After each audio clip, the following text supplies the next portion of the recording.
Ada.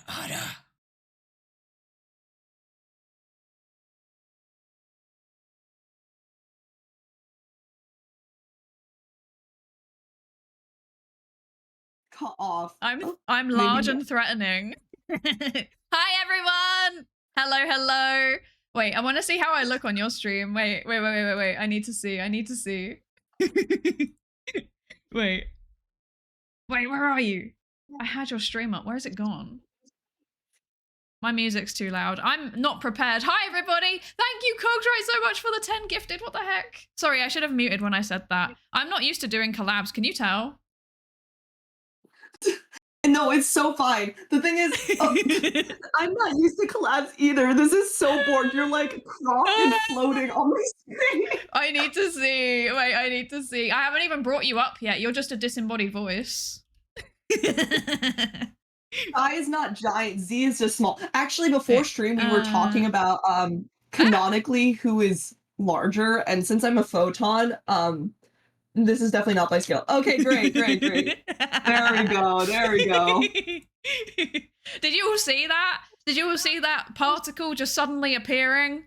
Wait, I need to go back and watch your VOD and see this cool animation, or if somebody clips it. It was not please, a cool please. animation. You literally just appeared. Oh, I feel like I should have made the most of being like comedically large though. Like I've made a mistake. Wait, I'm Wait, threatening. I love this. I'm threatening. It's like Hello. Hags and STEM, but like one hag is disproportionately larger than the other. Hello. Oh my god, you're killing me. I apologize. Wait, I don't even have water. Wait, I have water here. My second water bottle.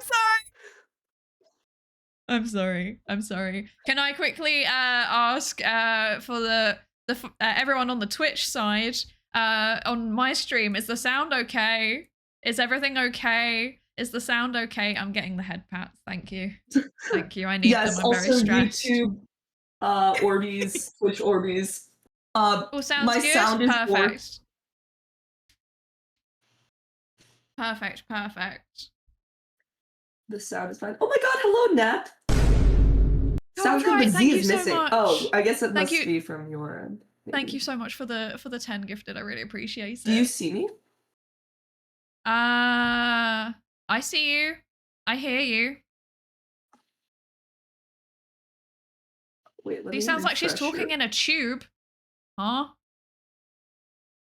Oh, I guess I don't appear on your stream. Like, my model is not on your screen. What? Oh, wait, you're right. I can see that. Wait a second. Why is it showing in the preview and it's not showing in the program? Huh? Is my audio if I just that turn off bad? studio mode, is that working now? What? Webcam mic. Apparently you have a webcam. Oh, okay.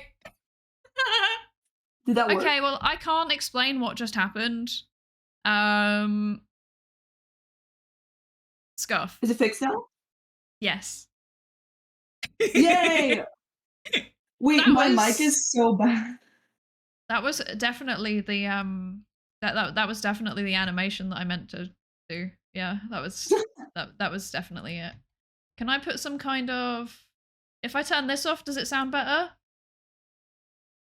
Or alternatively, I can do this. Z, please talk. Testing. Is this better now? I think your audio sounds good to me. No, apparently it's your audio on my stream. Oh, sounds questionable. You know what it might be? Loads better, a lot better. Okay, I know. Okay, sorted. Cool. Oh, okay. I put some AI filtering over your voice. Okay. Z sounds like she's in Psydere's safe house with no furniture. Is this a hostage situation? Yes. This is great. Well, it wouldn't be a stream without technical difficulties. It's true. It's true. And this is the first ever episode of Hags in STEM. Woo! Let's go! Yippee! I forgot you can do hand tracking. That scared me. It's so forked, but Oh man. Oh my goodness. Okay, but we got it working. It's fine. Everything's fine. I swear everything is fine. oh wait, you froze on my end. Ah! Hold Why am I up. frozen now? What? Is it because I Oh wait, it's good now. I think we just Okay. have to click the Video Ninja tab every once in a while. I know what it was. It was because I minimized the window, which is fine Oh. for OBS, but clearly not for that. So this is fine. All right. Well, thank you for having me as your first guest. Actually, we've Yes. been trying to do a collab for the longest time. Mhm, Actually, mhm. you are the last, well, I guess, member of V Theorem that I have not collabed with. So this is crazy. That's right. I win for being the most problematic. I think it's more like the most extreme time zone difference. Yeah, yeah. I mean, to be fair, problematic and British are synonyms, so you know. Let's see. Where am I going? I'm going here. I'm going here. Okay, I've got our plans are up. I know what we are doing. I am now. It took a while. It took 15 minutes, but I am now comfortable. Oh god. We figured it out. Yes, we got there Wait, eventually. Sai, I'd love to do like a introduction. I'm sure like our audiences share much overlap, but Mhm. I'd love to do like an introduction. Yeah. You can go first if you want, or should you want me to? How about this? I introduce Hags in STEM as a concept. You introduce yourself, and then I'll introduce myself. How's that sound?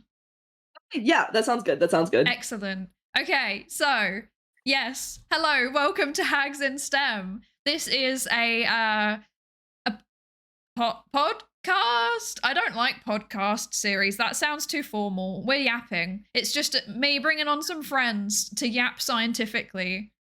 That's it. That's the whole concept. But it was a reward for the sciathon. So look at me actually fulfilling the incentives in less than a year for once.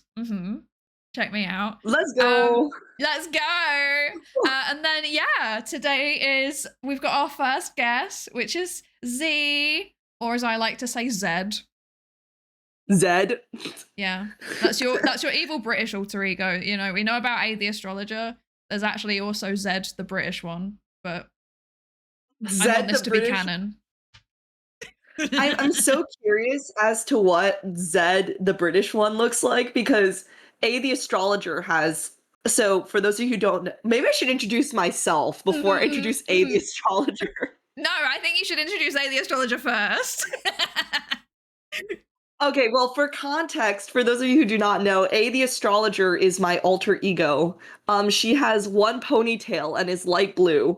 But now I'm trying to envision what Zed the British one would look like. And I have no idea. Maybe a cup of tea or something. Yeah, cup of tea, tweed jacket. Oh my god, like, you know, like dark academia. That. Someone please make art of this. Yes, speeding at C, it's me Z, or speeding at Z, it's me Z. Speeding at Zed, it's me Zed. I'm Z. I am a physics VTuber who also does content in astrophysics, aerospace, so forth. I'm part of V Theorem, which is this group of science communicators, which is how I met Psydere. Also, I just got I have just recovered from this sickness. So if I start coughing or if my voice starts to weaken, that's the reason, but I'm feeling a lot better now. And thank you for having me as your first guest on Hags in STEM. This is so exciting. Yes. You have been so. Do you know how many people have said why have you two never collabed? And I'm I know, it's time been zones. most requested. Oh, I'm so excited. I'm so excited. And we have an entire we were like so extra. We pulled together an entire document. Like the whole concept of Hags in STEM, my thinking was that it's just like casual yapping. But we were also like, okay, let's like put together a document of ideas, and it's like in bullet points, and it's still like 2 pages long. It's great. We have so much to talk about. So sorry, I'm reading Zed the British one, a distinguished individual with a coat, monocle, cup of tea in hand, and a telescope in their pocket. Like a portable one? Wait, that would be so peak. Oh wait, one of the Yes. extendable ones, yes. I've always wanted one of those. They're kind of fire. Wait, Sai, you should also introduce yourself for Oh yeah, I the should, Orbeez. shouldn't I? That would help. Hi. Hello. I'm Psydere. I'm a research psychologist. That's my job in real life. As of literally like today, question mark, I am officially Dr. Psydere. And then I also sometimes talk about sciencey stuff on stream too, but at the minute I'm just existing largely. I'm not gonna lie. Like we come for some House Flipper and Lego Star Wars. Wait, you just casually drop? Wait, hold up. So you're just introducing yourself and you just casually drop that you're Dr. Psydere now, right? Yes. Oh my god, wait, congratulations. That's such an ordeal. Thank you. Wow. That's such a big deal. I just realized I just reacted to a sound alert and then I remembered you can't hear it. Everybody say congratulations to Sai right now. Thank you. That's so epic. Yes. This is the best I can do at bowing. I hope this is acceptable. Now I need to get my graduation sword, which is not a thing here, but I want it to become a thing here, so I'm going to do it anyway.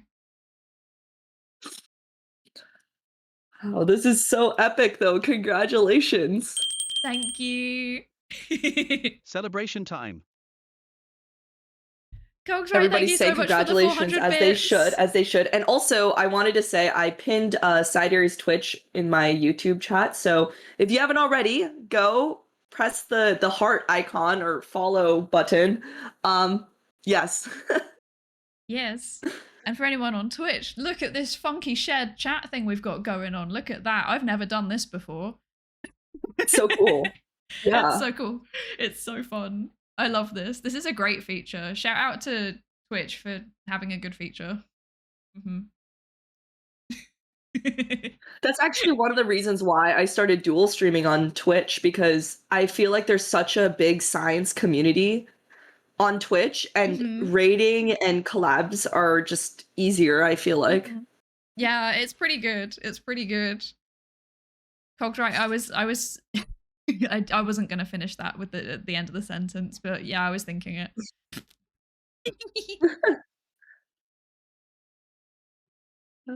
Well, actually, Sai, I don't know if you want to start yapping, but given that you're now a doctor, I was actually curious, sort of, how did you get into psychology, and how did you get into being a VTuber specifically?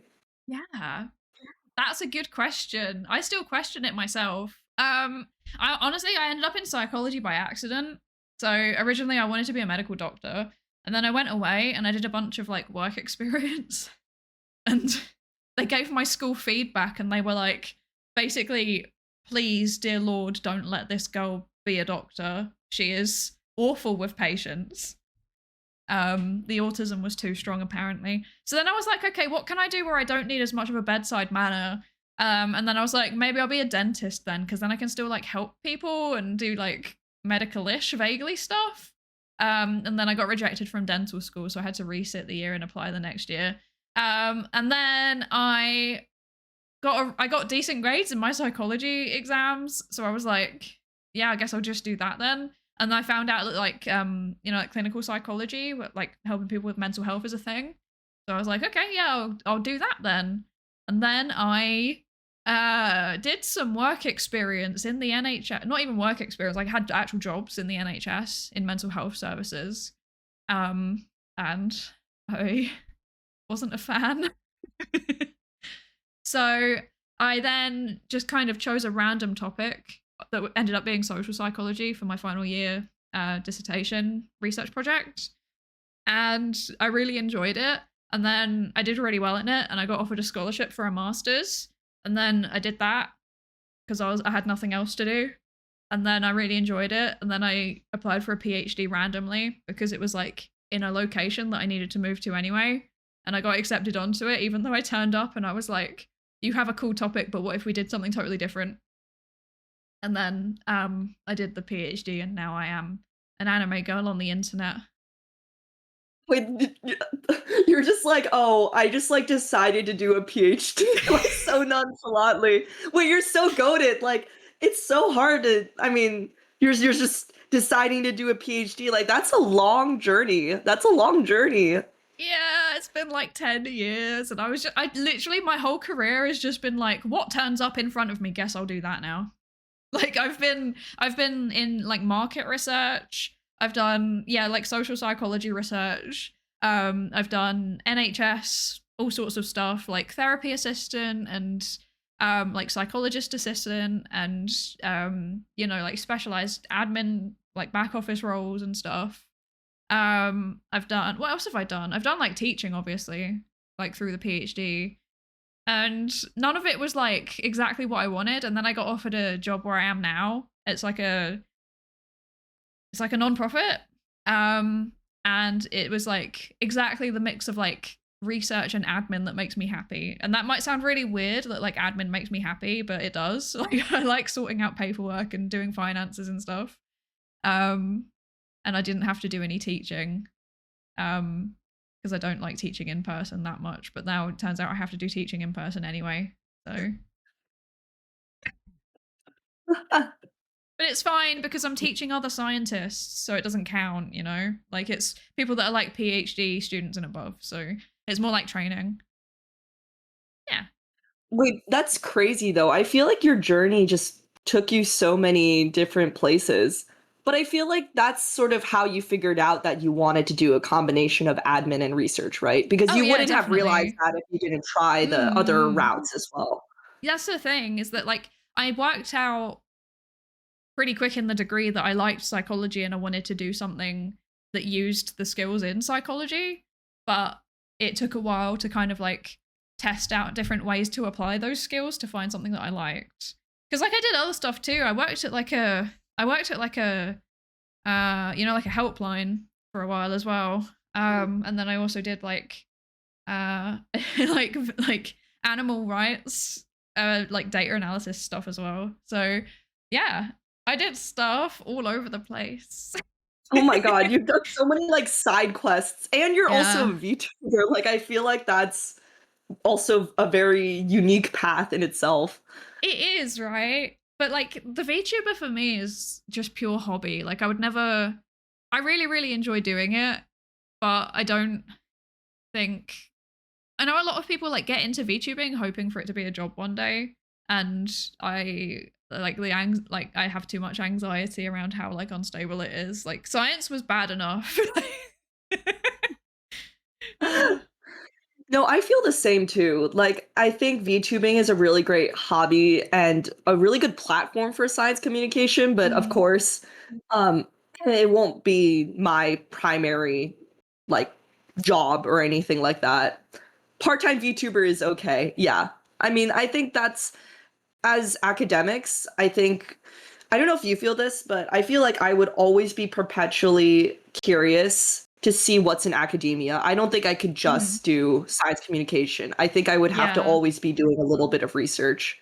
Yeah, definitely. And I think there's something about kind of like continuing to actually do the work, you know? So like when I see Mhm. people that are like they're trained as doctors, but then they just move into like research or communication and then they haven't actually practiced medicine in like a really long time. I'm like I know I can trust you with the information, but it's not as like there's something that's just nice about having those like stories from being like on the ground, for lack of a better word. Mhm. Yeah. And I think that experience is important because if you're continuously like practicing medicine and that kind of stuff, you probably have more stuff to talk about in terms of Mhm. science communication because you're actively engaging with the same tools or the newest innovations in the field. Yeah, definitely. Definitely. I mean, like if part of my job didn't involve reading research, then I would probably not be. I mean, I'm not up to date on the latest research anyway. Like, it would be worse. It's okay. I have like a tab group with papers that I need to read, and every time I load up my browser, I think the browser just starts glitching out because of this singular tab group of all the papers I need to read. Oh god.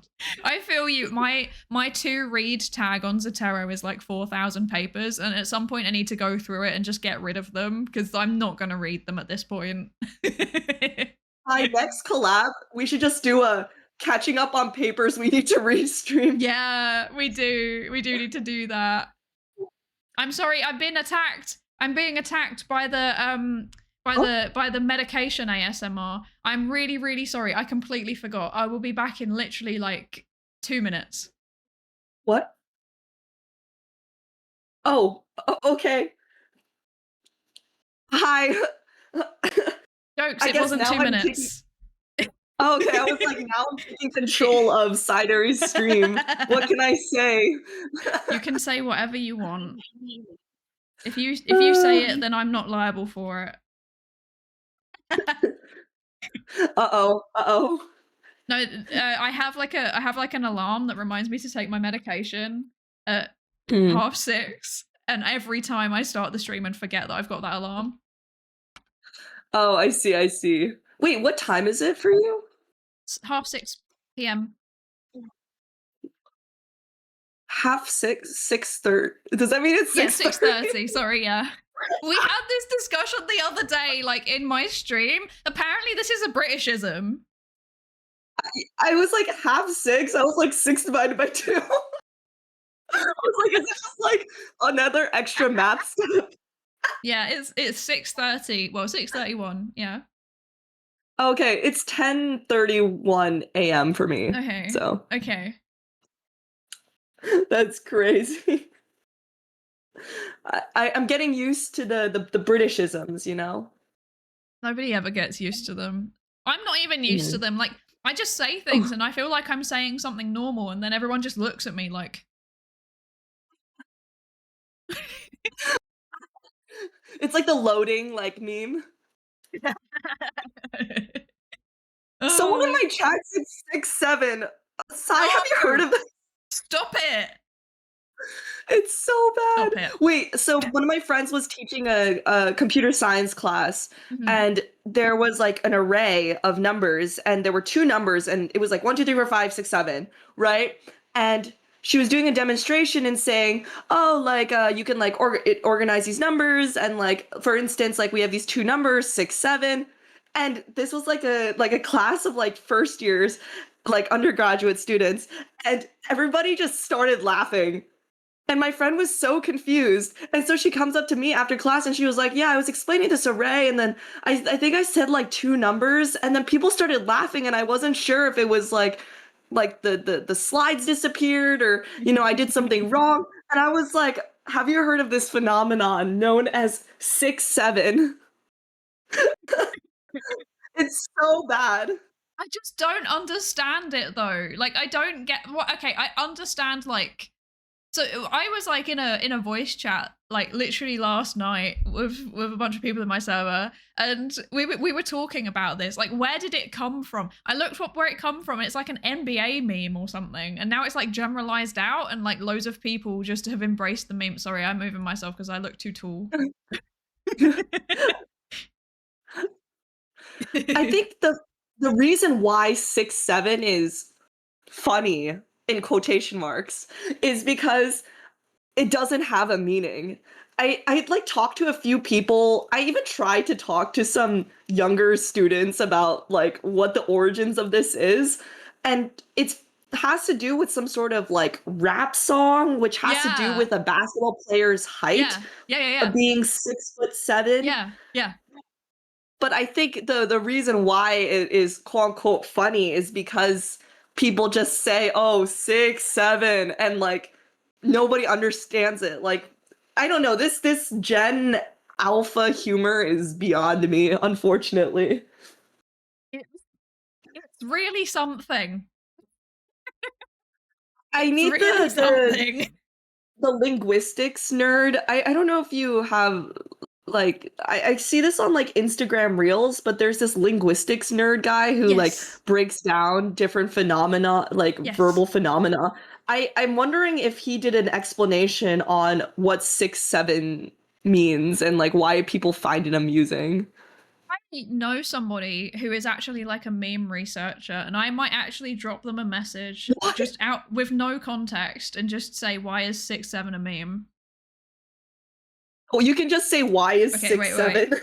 Okay, wait. I'm gonna record a voice note maybe. Wait. Okay, yeah, I'm gonna record a voice note, right? Okay.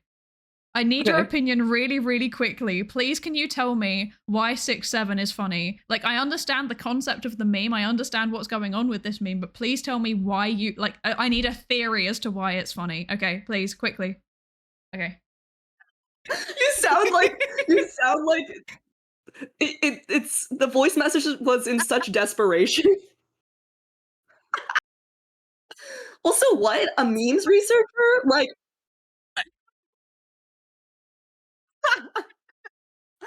what does a memes researcher study? Like different, Memes. Yes.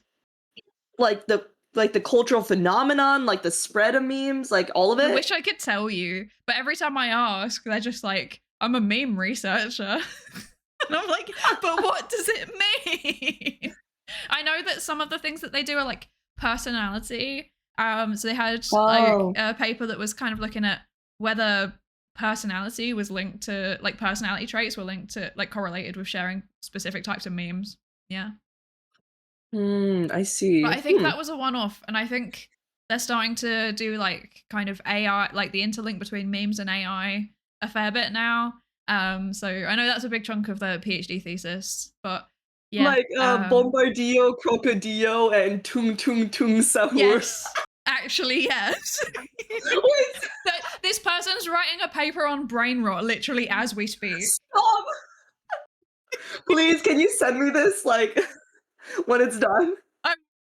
I will.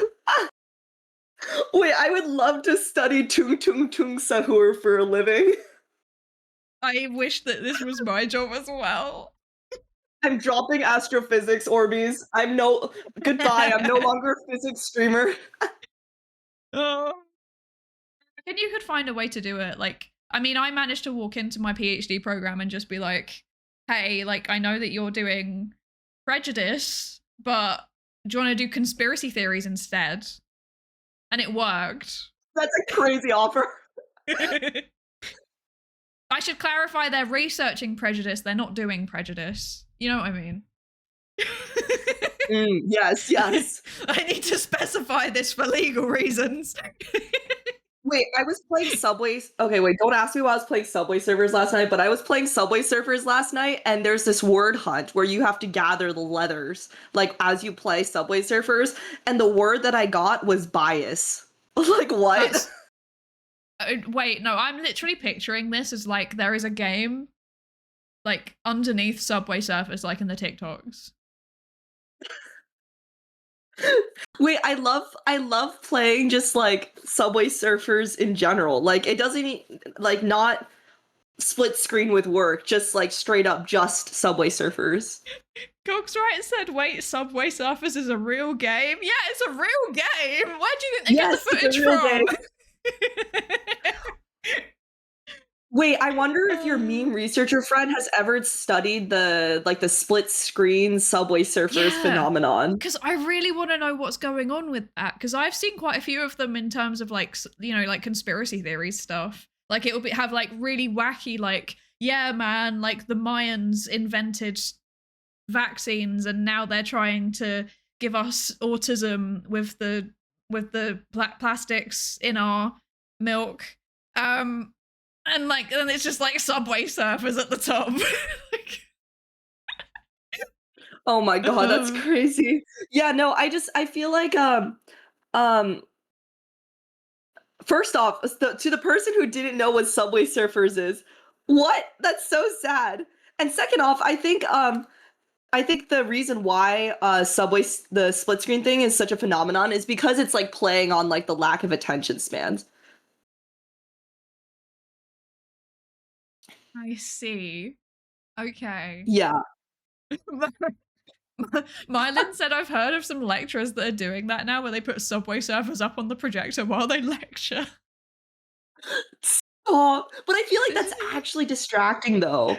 I don't know. Have you ever studied the phenomena of like you study conspiracy theories, right? So have you ever studied like how people draw attention to conspiracy theories? Because I feel like that's Not really, actually, because attention's more kind of like a cognitive thing, and I'm a social psychologist, so it's more like the how people interact and how they interact with groups and how groups interact with each other type of thing. I see, I see. But I think this is definitely an area of research, and I believe I don't know if Racco is still here. I spotted you earlier. If you're still here, if you know anything about that, I would love to hear it. Yes. Wait, sorry, give me 1 second. I might need to like dip for a bit, but then when I come back, I'll give you my thoughts on attention. I'll be back for like 1 minute. Okay. Oh. You can take over my stream. Thank you. That's That's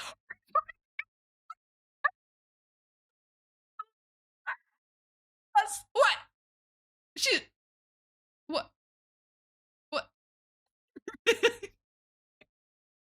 What Wait, I can just Okay, hi. I'm back. Sorry, Oh, sorry. hello. Okay, sorry. I just had to resolve something like offline. Okay. Okay. So my You were doing the opinions wildest pose. Wait, really? Wait, someone please clip it so I can go back and see it. She looked like a body in space. That's crazy. Okay, so Speaking of which, have... I'm sorry, I haven't actually asked you. You're meant to be the one answering the questions also. So astrophysics, tell us about that.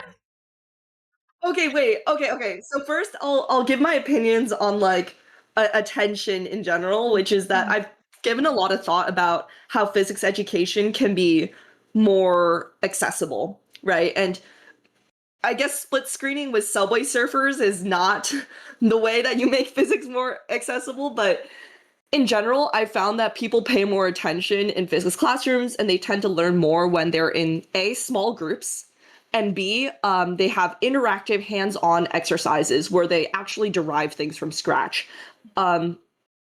So I don't know. Maybe we can talk about education too, because I have a lot of opinions on this, and I think also physics sometimes gets a bad rep for being like the hardest thing, or like being really math heavy or impossible. But I think there are ways to make it feel like a cohesive story and that you're learning something from the ground up. Like you're deriving these formulas from the start and then using those to actually understand what's going on in the universe. And I think sometimes when people encounter physics for the first time, they're used to memorizing equations or just applying them to different situations and just having to do a lot of practice problems, which is why people perceive it as a lot harder. So that's my opinions on attention and education.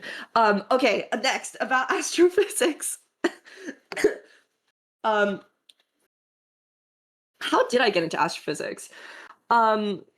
I watched a lot of like shows and I read a lot of books growing up. I think everybody watched like Bill Nye and stuff growing up.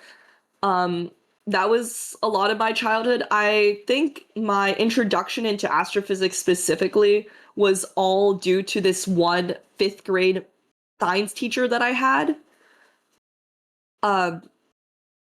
who was like, she was telling me about like Pluto being like dethroned as like a planet, and that was really fascinating to me because I was like, how can something like no longer be a planet anymore? That's so weird. And then and then since then I just read a lot of books and I really just fell in love with astrophysics. I think one of the reasons why it's so fascinating is because it's the largest scale that you could ever imagine. I feel like, Yeah. you know, astrophysics is like the biggest thing out there. It So, yeah, is, isn't I it? guess, like, yeah, it's that Whenever one science teacher, honestly, that got me yeah. into physics. You know, it's wild how one good teacher can completely change it. Because honestly, there was a teacher that was one of the big reasons why I ended up in psychology as well. Because Oh. I had this one teacher for like A level psychology. So this is like aged 16 to 18. But for Mhm. me it was 16 to 19 because I needed a bit more time.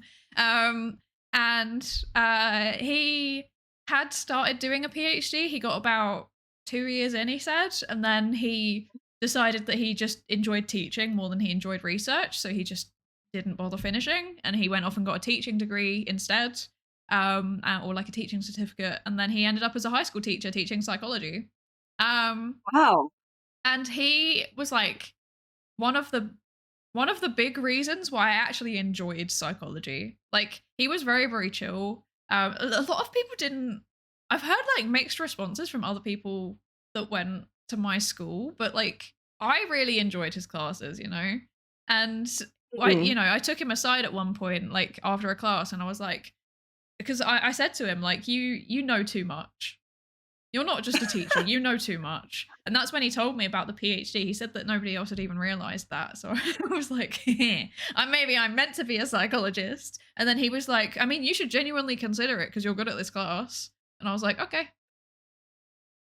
I think, like, honestly, okay, maybe as a conspiracy theory researcher, you probably know more about this, but I am a little superstitious, and I Mm, feel like people come into our lives for a reason.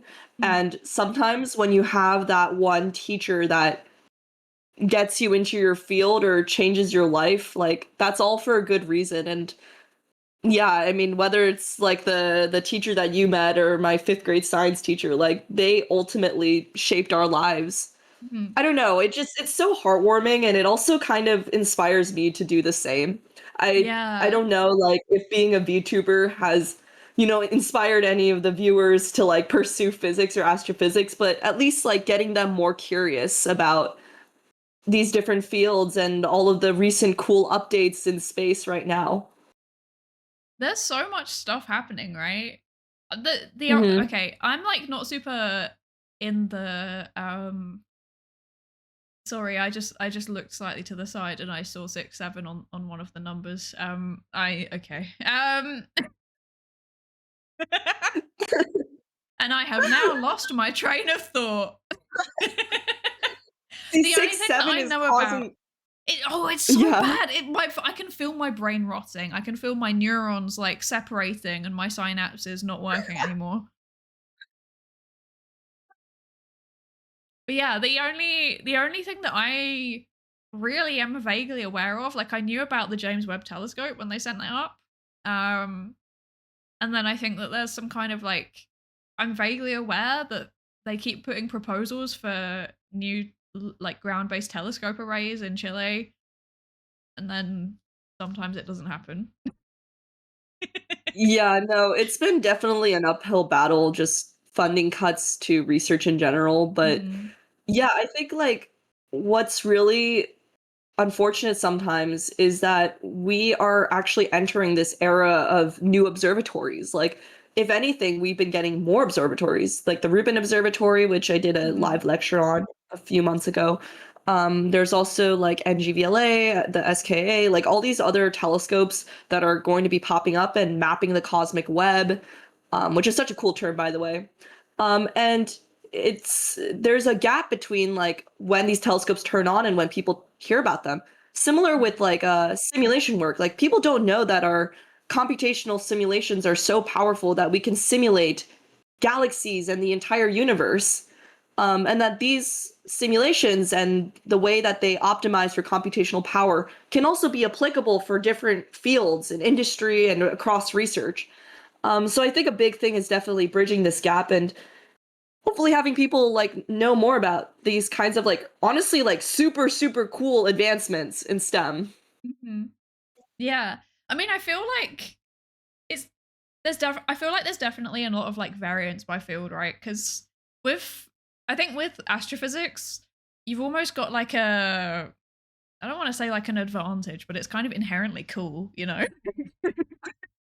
Like rockets are cool, telescopes are cool, space is cool. So like people are pretty hyped about that. And I think Mm-hmm. I'd say the other thing that I'm vaguely aware of that also seems to have the same effect on people is like marine biology. People seem to get very excited about marine biology, but then like other areas, I feel like we're like maybe because it's not as visual or like it's harder to like go and like to film what's happening at locations, maybe it's not as like impactful in that way.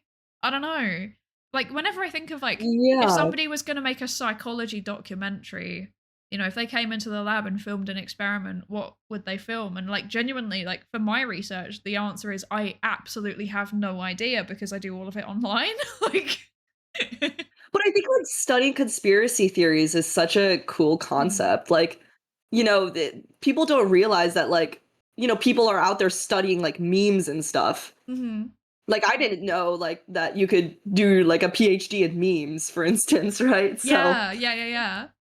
It's not like I think psychology. When people think of psychology, they're like, "Oh yeah, you know, mental health," and then mhm. it just kind of stops there. Like, like maybe they're kind Yeah. of vaguely aware of, you know, like the psychology around like loot boxes, perhaps, and like social media. Maybe they're like a little bit aware of that now because there's a fair amount of like YouTube videos and stuff on it.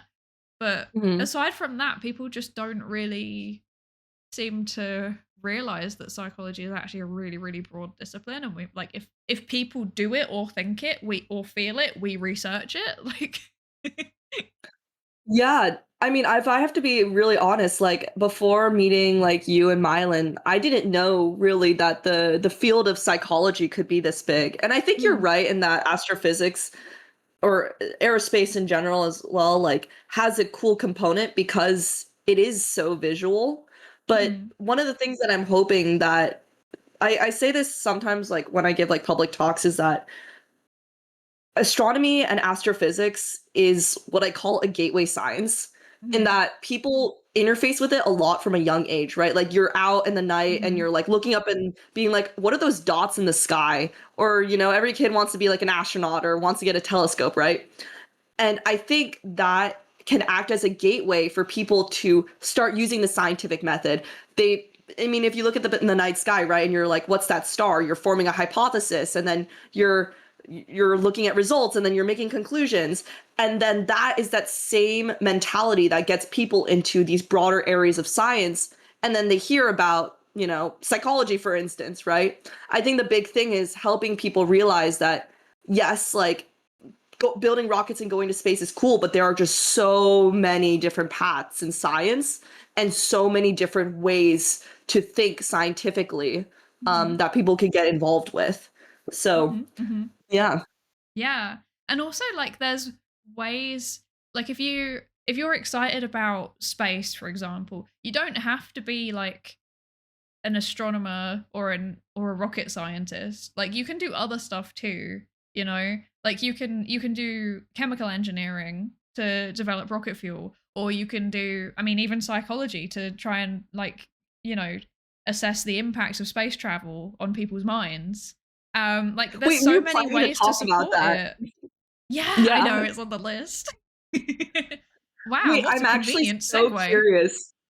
I'm curious to hear your take on this because I am less informed about psychology in space. I've done some like space policy work Mhm. about like protecting astronauts, but I'm sure you know a lot more about this in general.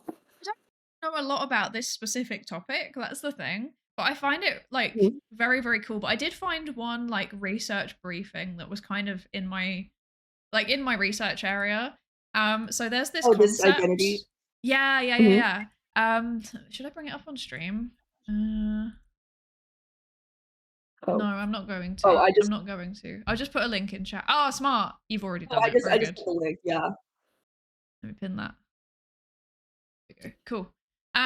Yeah. Sorry, I'll put it So in. there's this thing called the overview effect. And basically, like, people's like whoops, I'm breaking things.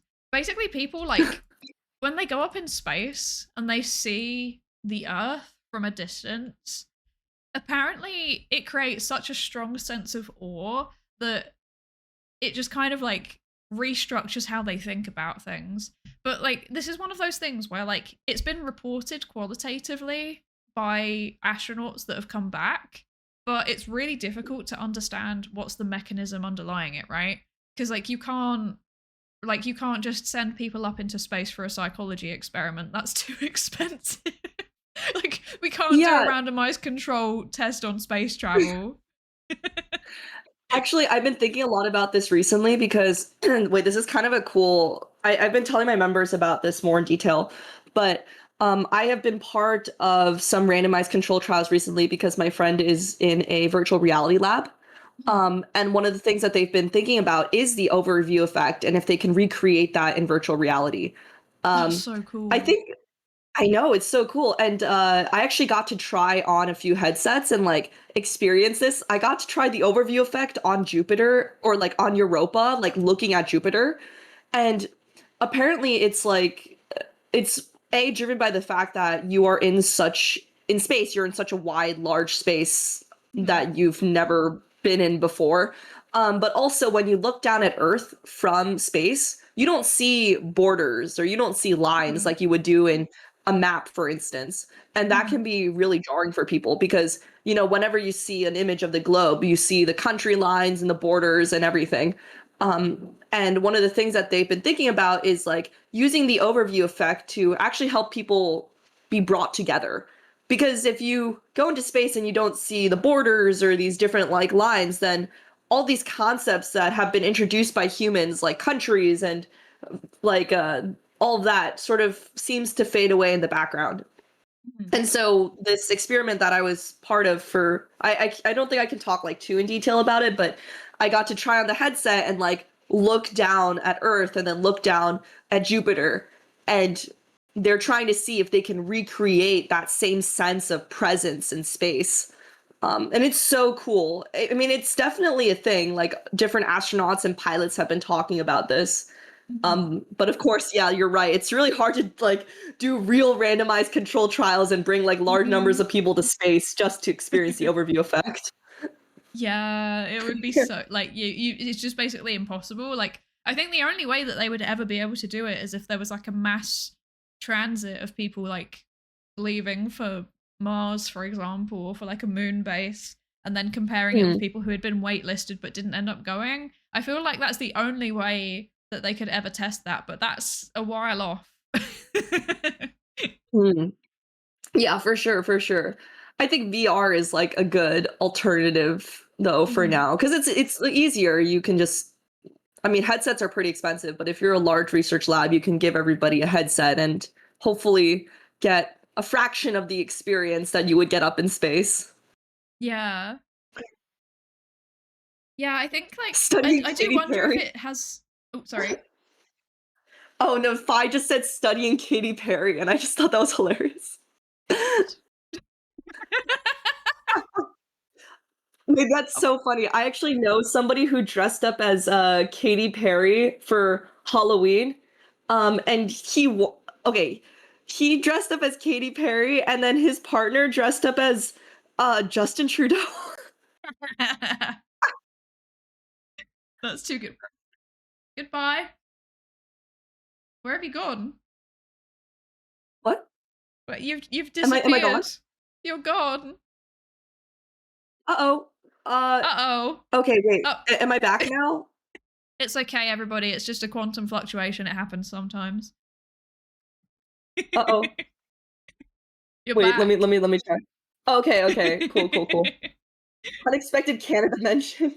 I left the planet to experience the overview effect, and now I'm back. Yeah. That's exactly How what was happened. it? Did you feel an overwhelming sense of awe? Yes, I did. In fact, I'm actually here to explain everything that I felt. I felt such awe that I think I'm going to live in space now. I mean, actually, canonically, we are already in space, so given my setup, so. Wait, no, we're in our. Oh, I guess on my stream, we're in my little like rocket ship together. Wait, that's so cute. I need to see. Wait. That's so cute. We're just in my office on mine. We're quantum tunneling in the office and the rocket at the same time. I guess my office could be on the ship.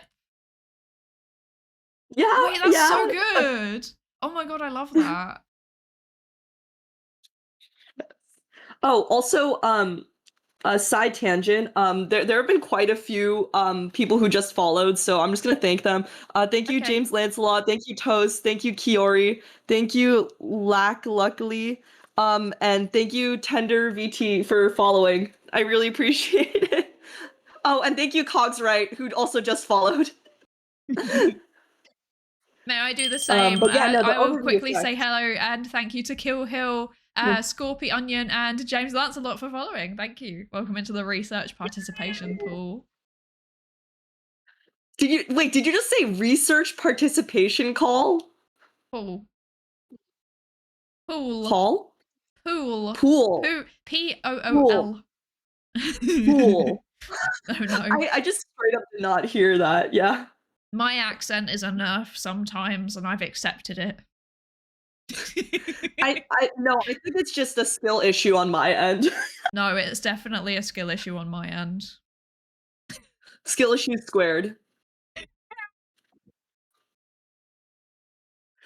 Yeah, so this research briefing, they found basically that when somebody experiences a big awe-inducing situation, they found that basically like their sense of self kind of collapsed in a way. Like it kind of like merged with a bigger picture thing. So they were looking were looking at it on a national level rather than an international level. But they found that when they induced awe around Australia, it made them feel one with Australia. But it was like a VR thing again also. So I think this is like a yeah. They looked at a jellyfish if I remember correctly. Let me quickly skim it. Around Australia, interesting. 1 on 197 Americans, the other on 321 adults living too. Oh, I completely glossed over the Americans. They also reported stronger endorsement of the statement, I am one with America.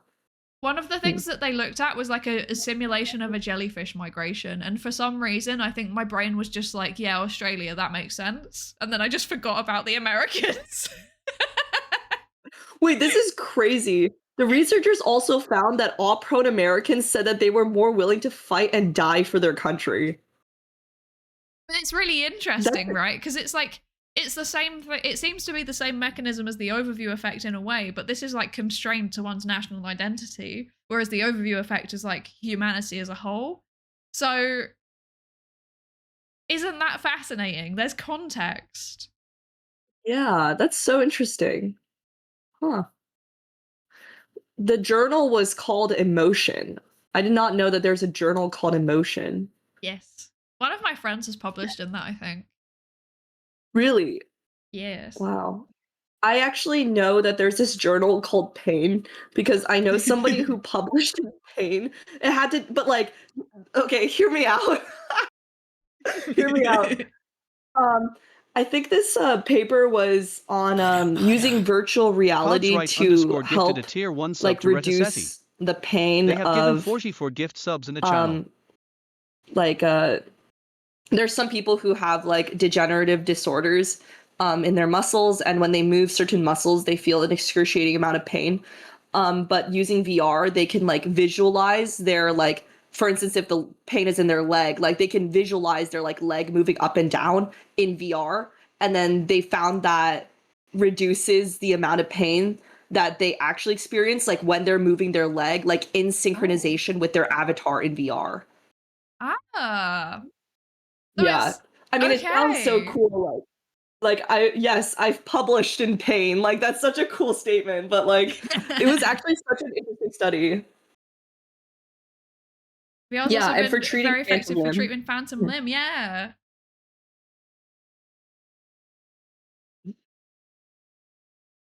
That's so cool. It is very cool. If I had a publication in pain, I think I would actually get that one printed on a mug. I mean, would you ever get any publication of yours like tattooed or like on a mug? I wouldn't get them tattooed, but I would get one on a mug. I think that's very fun. Like, whenever I see people where they got their first publication or one that they're really proud of printed on a mug, I'm like, I want to do that. Yeah, I thought about getting mine on a mug, but I think like I couldn't find a place to do like custom mugs easily. But maybe I have one found day. somewhere. I could do it. I could do it. It's a threat. But I don't know Wait, which if you of... could send me the link. I mean, it's UK based, to be fair, but Oh, that might if be a I bit ever of an visit import you. cost. Yeah. Wait, can we do a quick aside because there was a question asked on Reddit. And it was, what is your most embarrassing song on your playlist? And I'm actually curious to hear what yours is.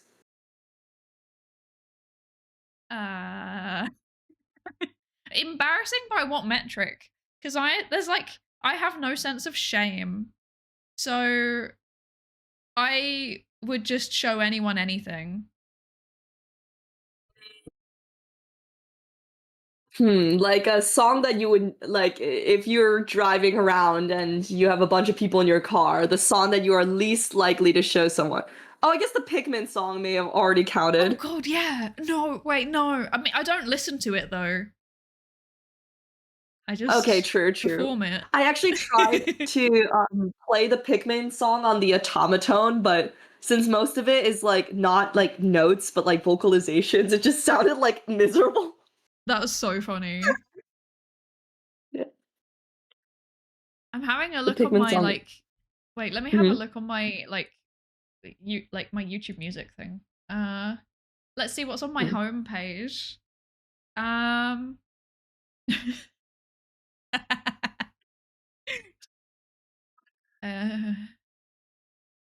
Okay, if we're going by embarrassing as like, would I show it to my boss? Even then, that's no, because I still have no sense of shame. The backing music for the Pikmin song is on here, to be fair. There's also a bunch of like VTuber music, obviously. Ooh, wait, what do you like? So, in terms of no, wait, I've just thought of the most embarrassing song. What? I don't know if I even want to say it. Wait, it can't be that bad. It's pretty bad. Wait, I'm gonna message you this and tell me if you know this song. Yes, I'm gonna message you on Message Discord. me. I'm pulling all the way to the DMs. Do you know that Wait, I don't know one? what this. You don't know Wait, I this think I know the author. Wait. Like I know the musician and yeah. surely you have heard of this. Wait. Oh! Wait, Yes, wait, that I one. was like, I recognize the musician. That's my most embarrassing song. I don't know if I'm even allowed to say that. That's gonna ruin my say-so image. Wait, I don't think it's bad because I also listen to music of this artist as well, but not Okay. not this one. Not this one.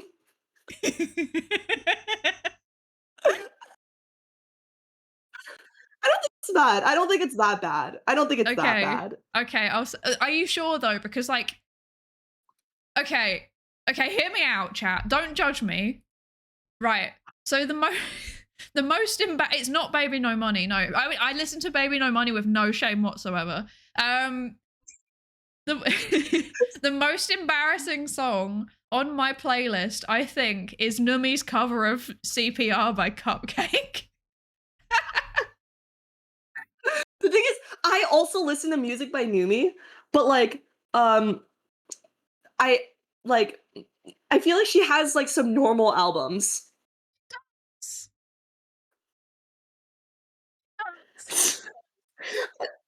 I had to Google this one, and then the lyrics that popped up were diabolical. It's so bad, dude. She's got like, she makes like hentai noises throughout the whole song. It's so bad. Like, it came on shuffle once when I was staying like next to an old people's home. I was like staying in a hotel next to an old people's home and had the window open, and then it came on, and I looked out the window and I just saw literally 3 old people staring at me from across the gap. And then I just like slowly turned away. Wait, but I feel like some of her music is like, okay, yeah, I think this is definitely on the weirder end of the spectrum. But all right, with that, the say so is over. Fi is so over. Goodbye. Fi is the only say so member left in VTuber. Oh my god, no, Sai! Come back! My reputation oh my is god, over. That's so disturbing. Oh. There you go. I feel like that's a validly embarrassing one. I hope you're happy for outing me. Yes, I'm very satisfied with that answer. And whoever asked, I hope you are also satisfied with that answer. What's yours though? I think on Reddit I replied with Rhapsody of Blue Sky, which is the opening song from Kobayashi's Dragon Babe. That's a good choice. But it's like, you know, I'm like driving. Mm-hmm. That's the one that's like choo choo, yeah. Da, da, da, da, da. Yeah. Like da, da, da, da, da. Okay, wait, hold up. My voice, I'm sick, so I'm like tone deaf right now. But I don't know, it's just such a banger song. Like, I feel like just like power walking while listening to this song is the move. It's on my running playlist. Yeah, I mean, it's such a good runnable song. Hmm. I don't know, what else do I listen to? I have Spotify open right now. I'm just inside of you there are 2 wolves, CPR and choo choo, yeah. CPR is so bad that I can't even say any of the lyrics. Because I will get like, there's a lot of profanity. I will get struck down by the UK government, and they will be like, from now on you have to submit your ID to watch a Psydere stream, you know? You gotta be age verified. Exactly. I would love to see someone make a meme of like us side by side, and then like below your VTuber is CPR, below mine is choo choo, yeah. Some song choice. Why is mine that? Oh. I think maybe what else? I feel like I listened to some of like Senzawa's like music videos, but they're not on like Spotify, and I don't listen to them regularly. That's also not embarrassing. Who hasn't like also got very, well, actually maybe this is just me being British again, but like who hasn't got extremely drunk and then also sung along to Country Roads Take Me Home, you know? Or like, I mean, sometimes I'm just like going around my house, I'm vacuuming, and then I'm like, haha, look at me, I'm an adult. And then my brain's like, okay, boomer, whatever you say, boomer. That should be the official anthem for Hags and STEM. Oh wait, it should be. Okay, boomer, whatever you say. That's so good. Wait, canonically, I'm 13.8 billion years old, so this is a true exactly statement. why you're the first hag in STEM, is because you are in fact the most hag out of all of them. Yes, indeed. It's literally impossible to be more of a hag. Unless there's like a Big Bang VTuber out there. Oh, true. Yeah. But then I feel like if there was a Big Bang VTuber, it would just be more likely that they would be like the Bazinga type of Big Bang VTuber, you know? Oh, like the very. I think if your name is Big Bang VTuber, I don't think that implies much. I think there could be potential other connotations that they could be playing into. Yes. I'm having a look and seeing if there's anything else that's embarrassing on my list, but I mean, I have the neuro and like the Vedal cover of Tequila. Does that count? Wait, I think that's valid. I think as in like I don't think that's that embarrassing. What else have I got? I mean, I've got loads of Eurovision songs.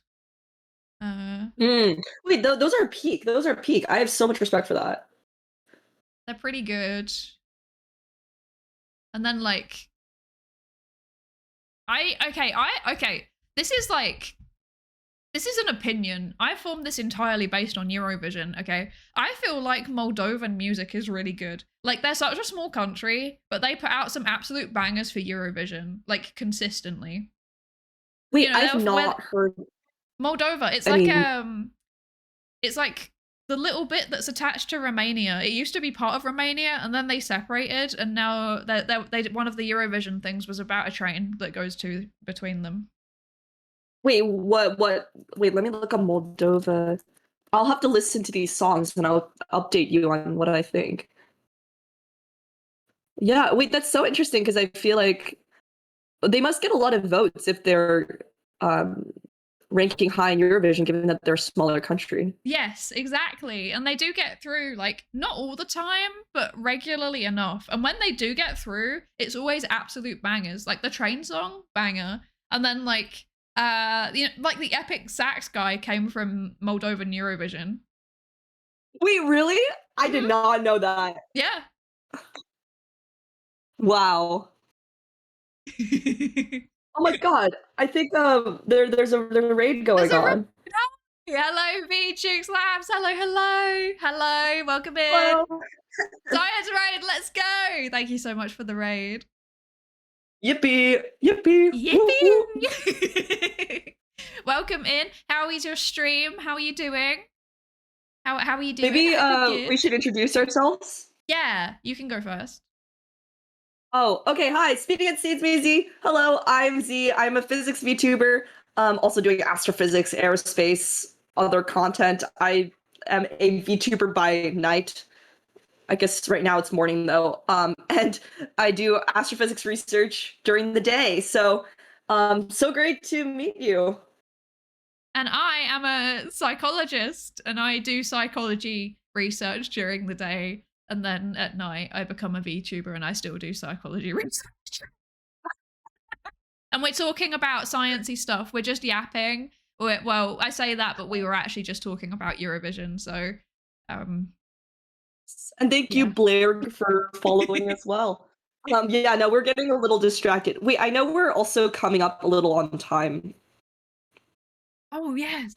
Wait, already? Oh my god. I know, like, time flies. That just means we have to run this back again. Yes, I think so.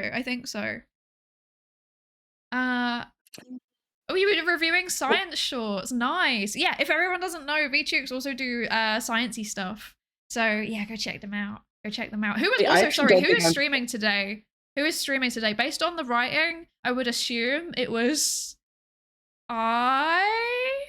but I might be wrong. Yeah! I was right. Yippee! Yeah, it was Lucretia. I need to read more about Wait, is it VChu? Like, is the X silent or is it VChooks? It's, if I remember correctly, I think it's Chooks, but it is based on like shoe pastry. And the mascot's a little shoe pastry thing. It's very cute. I see. Wait, well, great to meet other like science VTubers. So yay! Wait, see, this is exactly why I started dual streaming on Twitch. Like, I feel like there's such a big science community on Twitch. I mean, also on YouTube as well. But like, I feel like the rating system, the dual streaming, like the collab system is so much better. Yeah. Also, I think they got banned. I don't know what's going on. Wait, what? Who got banned? I think the bot like automatically banned them. Wait, what? for spamming caps. Wait, let me. I can't see that on my end. I'm sorry. I can't see that on my end, so maybe that was your bot. I don't know. I don't know whose bot it was. I'm scared. The bot is misbehaving. Bad bot. Yes, but I think Lucretia is back. I just followed, so I will check out your channels after the stream. This is great. Welcome back. I'm a cap spammer too. That's happened to me quite a few times. The amount of times that I turn up and I'm like, hi, hello, hi. And then I get timed out for 600 seconds and I'm like, oh. Wait, Sai, there was a really, I know we're coming up on time, so I know that a lot of people were requesting for us to talk about romance in space. Ooh, interesting. I was curious about if you have any thoughts on this, or like the psychology of, you know, being in an isolated place with a small group of people for a long period of time. You know, romance I have no thoughts on because I don't know anything about like how wait, I was going to say I don't know anything about how relationships form. That sounds really bad. Like academically, I don't know anything about. I mean, I also don't, but but I've read a few like news stories of people that were in like Antarctica or something, and then like they're in a confined space. Like it happens on oil rigs and stuff as well. And like the conflict just escalates really quickly if you're not careful. So if you're going to go and do some kind of isolated work, like on an oil rig or like a Arctic tanker or Antarctica, like at a base, I know they basically like pre-screen you. They give you like psychometric testing to try and work out how unhinged you are. See, I wonder if they do that for like the Mr. Beast videos where they like put people like in a room and you can't like leave the circle for like 100 days or something. Like, I wonder if they do that same pre-screening thing, because I feel like it is definitely a big psychological effect. They should. Whether they do. I guarantee Mr. Beast doesn't pre-screen. It's just more content. That's right. The more unhinged, the better the content. It's definitely a thing that they're doing on TV shows now. So like I know that Love Island. I don't watch Love Island, but I know that the first few seasons of Love Island had some real bad issues going on with like people's mental health when they went on the show. So they then started screening people afterwards. Yeah, I feel like they definitely need screening for some of these more, I feel like Survivor or like the other like survival shows. Like people really show their, I wouldn't say their worst colors, but you know, you're cold, you're starving, you're like not in the best condition. And so maybe a pre-screening is important. Also, thank you, Cronus, for following. But I mean, one of the things we were talking about is that we both watched Your Name. Yes. What do you think of it? Okay, I love that film. It's one of the few films where I've actually seen it in IMAX. So when it first came out, I went to go see it in IMAX. Yeah. No, you're so lucky. It was so good. It was so good. But yeah, like the whole the thing that I find so interesting about it is like how people respond to the comet approaching, right? Because like, okay, there's like a blanket ban on spoilers in my chat. I'm gonna say officially, this is your warning. There is gonna be spoilers for the movie Your Name. If you haven't watched it, what the heck? Go watch it. Like, I feel like a lot of people have. But yeah, when there's like when the comet's approaching, people like the only person who knows about what's gonna happen is I feel so bad. I've forgotten her name. Oh, what was her name? The girl. Oh, God, yeah, the girl. Except it's actually the boy. Isn't it like Taki? Yes. Wait, hold up. I'm googling this. Thank you. Your Name character. I thought it was like Taki and wait, Mitsuha, right? Yes. Yeah. Yes. Mitsuha. Right, yes. right. Yeah. So like, So Mitsuha's trying to like get people to realize that the comet is going to break away and destroy the town, and then, but maybe it was tacky, I forget. And like nobody takes it seriously because like why would you? Even if there's like a story around it, and obviously when it like pans out, you can see that like the town is on a crater. Like this is something that's a regular like a cycle, but because there's no recorded history of it happening the first time, like they don't realize it's a cycle. So like how it's like movies like in all of those movies where there's some kind of like disaster scenario. How do you convince people to actually believe it's happening without then falling prey to misinformation? It's really really difficult like thing to think about, and it bothers me. I think like wait, I you said that you haven't watched Don't Look Up, but we were messaging beforehand about like different movies that we've seen, and like we were like, oh, we both watched Your Name, but I actually watched Don't Look Up. And I think it kind of like plays into the more extreme case scenario where like people don't believe that a comet's going to hit Earth. And so they're just like, oh, haha, that's like kind of funny. And then it happens. And Yeah. it's low-key kind of depressing because the people in science, like in that movie, who are convinced that the asteroid is approaching are not being listened to, and they're kind of posed as like the crazy people. But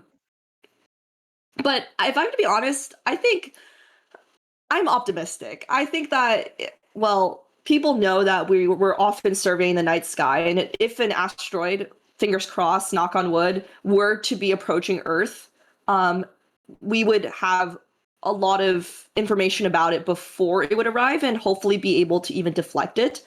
And I think people still have trust in science. And I think if something that apocalyptic were to happen, it wouldn't be like the Don't Look Up movie where people don't like believe what's going on, but I think people would actually listen to the scientists. So I'm optimistic. I don't know, Psydere, what do you think? I'm not as optimistic. No, I think that the majority of people would, but there's always like a small subset of the population that are like contrarian, you know?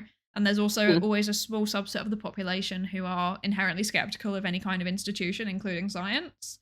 And you have to be really careful about the messaging that you're using when you're talking about any kind of existential threat like that, because that is exactly the kind of thing that people don't want to believe is happening, right? So, because like the idea of like, there's something that could kill you approaching, it's horrifying, it's scary, you know? We've already seen this before with the pandemic, like people, a lot of people didn't want to believe that it was happening. And you have to be really, really careful about how you talk about it, like both as a scientist and then also how the media is reporting on it on top of that as well, to try and make sure that that small subsection of the population doesn't grow, because unfortunately the inherent messaging of like distrusting institutions and yeah, like I forgot what I was going to say, wait. Yeah, the inherent messaging of like distrusting the institutions and like denying that it's going to happen, that's quite persuasive. Like it kind of matches up with what people want to believe anyway. So yeah, you have to kind of, one of the best things that you can do is this thing called attitude inoculation, where you kind of get in there in advance and you say like, hey, you kind of show them like a silly example of it. So you might be like, oh yeah, look at what this person's saying. You might see people like this person saying, oh yeah, there's not going to be an asteroid because asteroids are actually just made out of cats. And that means that even if it hits the atmosphere, then it won't do any damage because cats are soft and fluffy. And like, you know, that's obviously ridiculous. But if you give like a ridiculous example, it kind of weakens the argument. And then you can kind of address the core principles underneath it, which is like that denial of it happening and things like that, without them then actually believing it. Because there's always a risk that if you just show someone misinformation, they'll just take it at face value, even if you say to them like, this isn't real. Like most people will heed the warning, but there's a significant minority that don't. and then if they then start spreading it, then just trying to warn people has then contributed to the spread of it. It's like a really difficult balance to hit. Mhm. Is attitude Yeah. inoculation type of pre-bunking? It is, yes. Well, I think it's technically the other way around. Pre-bunking is like one of the steps in attitude inoculation. Yeah, I actually didn't know that was a thing. That's really interesting, actually. Yes.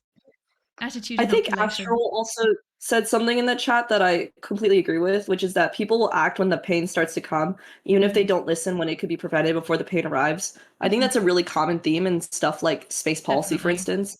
Yeah. Like, we have so much space debris up in space, and there's this phenomenon known as like Kessler syndrome, where we could be potentially trapped on Earth because there's so much space debris that every time we launch a rocket, like the debris would just destroy the rocket, and then that would create more debris, and then the debris collides with each other, creates even more debris. It's like an exponential growth. And I think, there could be policies to prevent this, but unfortunately, like, until the pain starts to happen, it's not like we're not being proactive about stuff that we can change. We're just being responsive. Yeah. And I think somebody said something about climate change as well. Like, I think it's kind of similar in that, like, it's harder for these policies to be like instituted like proactively.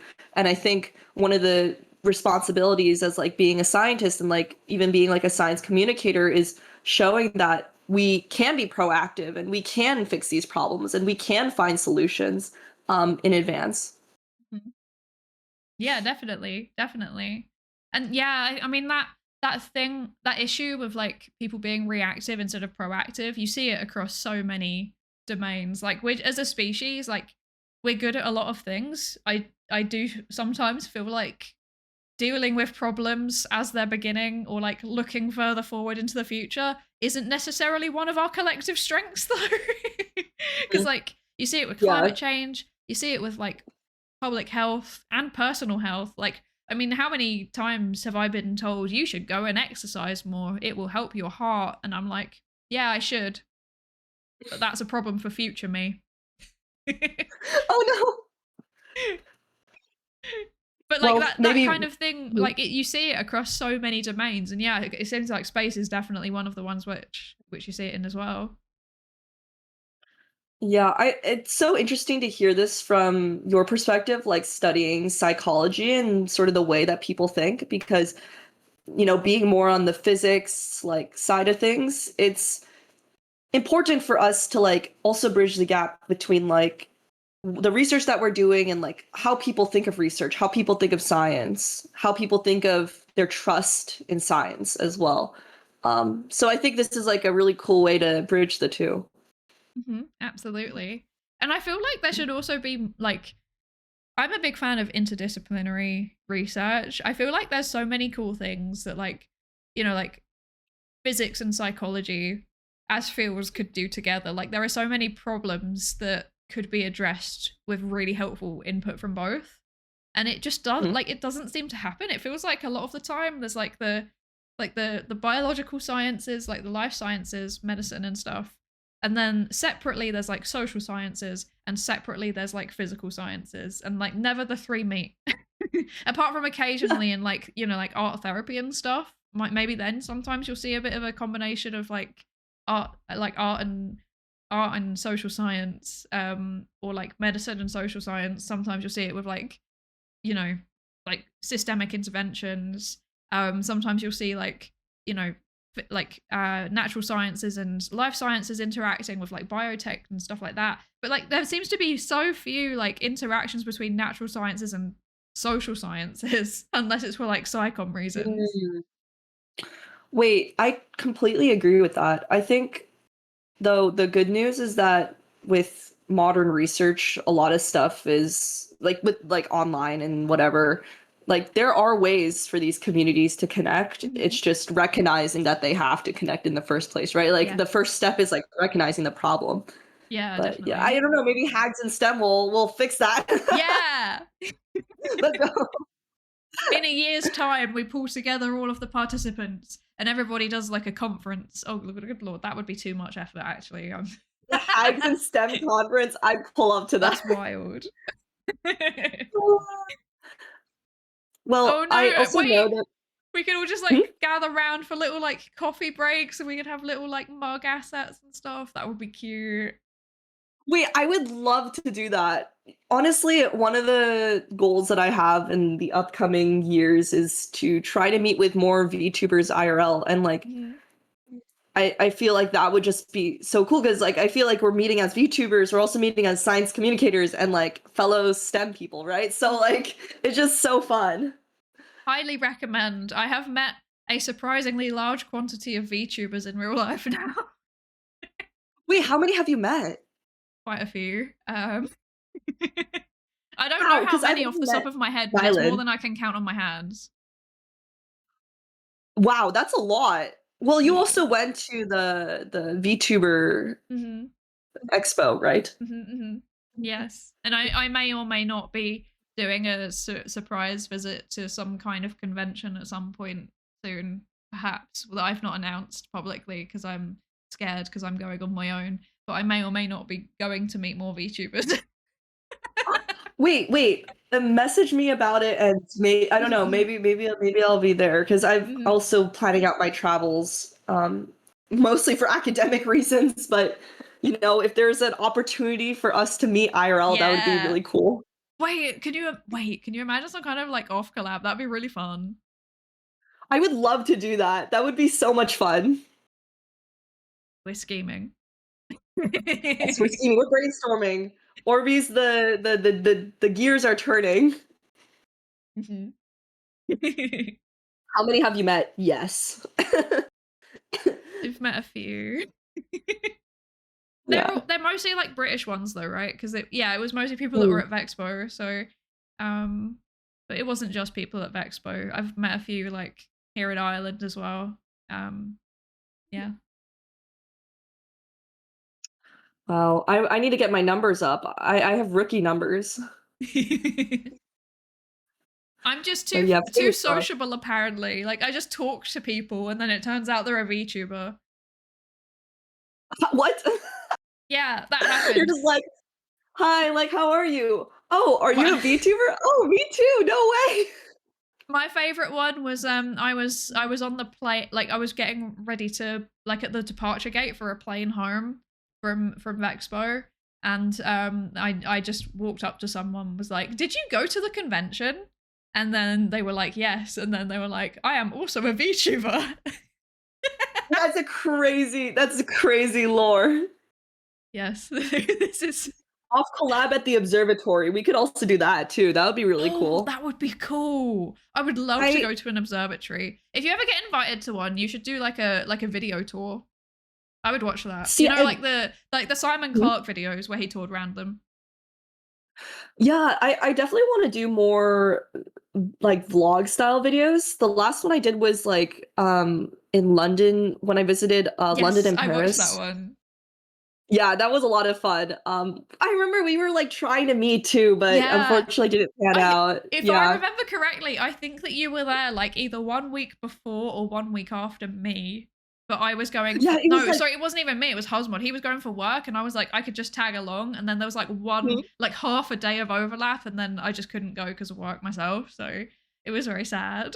It was such a near miss, but don't worry, I'll probably be back in Europe sometime soon, so we'll figure it out then. I mean, if I ever get allowed into the country, then I might end up in your ends at some point too. Ooh, that would be very exciting. But not yet. I've been banned. Oh no. Well, maybe it's easier for me to go to Europe than it is the other way around. We'll make this happen. It will get out of the group chat. Yeah. I also know that we are coming up on time. So yes. Just to wrap things up, just wanted to thank you so much for making this happen. This has been my most requested collab. You have no idea. And I'm so glad that like the VTherm Infinity Stones have been collected, and this was so much fun. I'd love to do this again. You've got the orange one. Congratulations. The Let's elusive go. one. Oh, Oh, thank you yeah, so and I much hope you for coming Mhm. on to Hags in STEM and for being officially the first hag in STEM. You are canonically as well, but Let's go. Yes, and I hope you Orbeez also enjoyed this as well. And again, like if you haven't followed Psydere on Twitch, it's in the pinned comment on YouTube and also just through the collab feature on Twitch. Yes. Hello. And likewise, if any of you Psyduckies have not followed Z, you should. We should do a joint raid on Twitch. Hmm? I am a hag in STEM. Yes, that's why I host it. I am a hag in STEM. Everything is with me is a hag in STEM episode actually. Actually, then canonically, you are the first hag in STEM. Yes, I am. Yes. Yes. Okay. We should do a joint raid message if that's okay. Yes. And for the YouTube folk, hop on my Twitch. Yes. Do you have any? I don't know how to do this, so I will just free ride after you decide to. I can send you. I'll send you the command in. Do you like the red heart or the blue heart or both? Heart? What? Yeah, like the heart emoji. Sorry. Oh, I like the red heart. Red Okay, is my favorite color. Perfect. Cool. That's blue. What? Hello? Okay, there we go. Okay. Yes. Orange heart.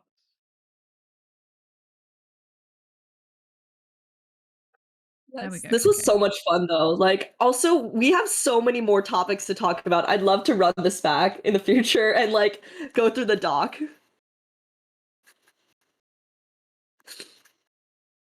I can't spell your name. Wait. Yes, I can.